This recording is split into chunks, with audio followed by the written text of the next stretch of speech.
In this clip, we're going to talk about excessive thoracic kyphosis. Now, the thoracic spine is the middle portion of the spine. We have the cervical spine, the thoracic, and then we have the lumbar. So the thoracic is right in the middle, and there's an ideal curvature of all of these different aspects of the spine.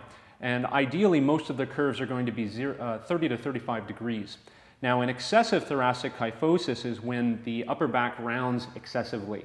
So this is measured usually when I have the inclinometer on two sections, primarily the cervico-thoracic junction and down here at the thoracolumbar junction, so the segments that split those two.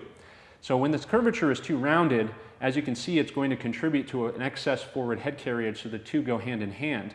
So the problem we have with the excess thoracic kyphosis is the question is, can that thoracic kyphosis be corrected? So if I were to ask him to lift up as high as he can, sometimes we'll see that certain areas of the spine are not going to lift even when you're trying to. So there is an aspect of excess thoracic kyphosis that's just flat out laziness, and then there is actually fixation in the thoracic spine where these vertebrae are not moving very well.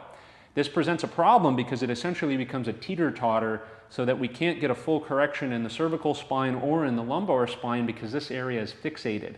So the correction is going to be aimed at improving the mobility of the thoracic spine by doing extension-based therapies over a femoral, for example, and doing some rotational exercises to free up those segments.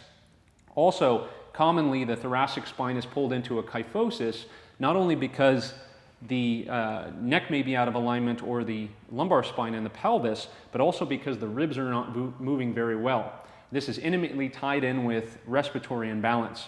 So if you don't belly breathe properly or breathing too much in your chest, this causes the ribs to move down and in, and then can perpetuate what we call trigger points in the diaphragm muscle. So when the diaphragm is tightened and it's pulling the sternum downward, even when you try and correct and you lift your chest up, you're not going to be able to straighten that curve. And instead of extending the thoracic spine, you'll be overextending the lumbar spine in order to try and get your chest up.